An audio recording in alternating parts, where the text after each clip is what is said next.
Hello everybody, I'm Summer. What I identified with the readings this time around was a common underlying theme of identifying challenges and then seeking to find workarounds. So for teaching the taboo, I demonstrated in Avi's class that the teacher identity is important and will continue to be developed as the teacher teaches. The next chapter highlighted some of the challenges seen by kids who are under-resourced and under-supported. This reading gave me some time to consider my initial stance on late work. I felt that late work was a failure to execute in a timely manner after a student was provided proper guidance and they had an understanding. So I felt like their inability to turn in their work on time was something that was inexcusable because they had proper guidance. And after reading this, it provided me some perspective because while these kids are a handful of months from adulthood, they are still kids and they are in need of nurturing and time. The goal is to get the students to the finish line, not pull them out of the game because they didn't meet the prescribed benchmarks for timeline. This reading helps me to cultivate my own teaching identity by demonstrating a flawed and narrow way of looking at kids. Ayers stated on page 65, this was after having the kids go through a remediation program for a biology class. Ayers said, "But the very success of the biology master program has to give one pause. So this is what the achievement gap was all about. 3 months? We have these kids locked down for 12 years in school, and we cannot give them 3 months to help them succeed? Are we really in that much of a hurry? Or is this just another tool to construct difference, to create winners and losers?" One thing was clear. If we have an achievement gap, we can be pretty sure it won't change if we don't do some things fundamentally different ways. So again, he just goes back to the fact that the goal is to get the kids to the goal, not pull them out of the game before they can reach the finish line. This reading trails back to classroom management and developing the relationships with students to have a better understanding of their challenges, their abilities, and their inabilities. One of the key relationship factors between the teacher and the student is to continue to seek their goal despite the challenges, and to teach students how to jump their hurdles and go around the blockades instead of stopping. School is a challenge, but essentially it's the practice ground for real life. So the next one was, what should I do? And here the author argued that teacher must understand what it means to be in an urban classroom and the realities you'll encounter with children from urban areas, and how to embrace diversity and pull it into the curriculum, but recognize that you will not be able to cover all of the cultures. So though we saw examples of students even in the younger grades having voiced encounters with guns and violence and questioning the complexities of diversified curriculum, these ideas are more pronounced in the secondary classroom.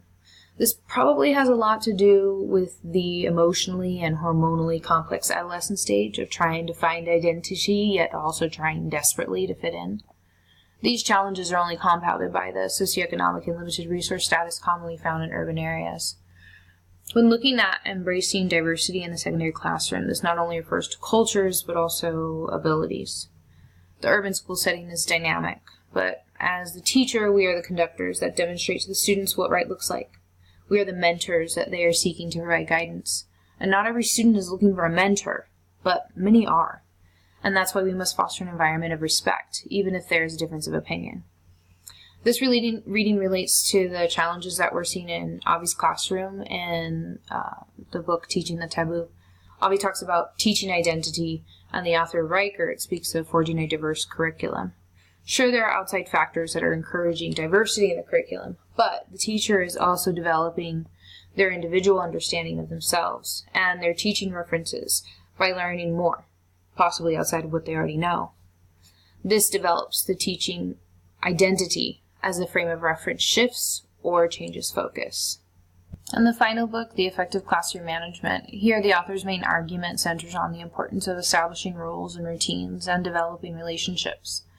Garrett has identified the need for rules and routines for the classroom so that students know how to behave, including knowing what is expected of them and knowing what actions are correct or incorrect. The ideas presented are relevant to all teachers of students of any age. Establishing boundaries and building relationships are in most organizations that interact with people, regardless of age. This is no different for secondary teachers. If students do not know a rule exists, then how will they know if they are breaking it? They won't.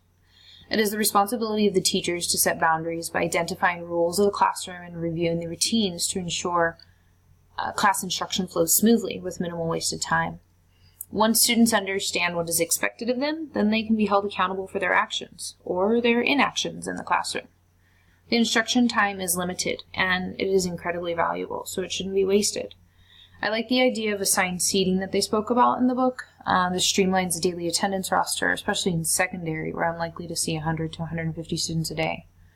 The relationship between the teacher and the student should not reflect a warden-like approach. It should be more of an amicable one. This is where the notion of developing a relationship with the student comes from. If a friendly relationship is established, then that helps the student see their teacher as a person who is both capable of fault, but who's also relatable.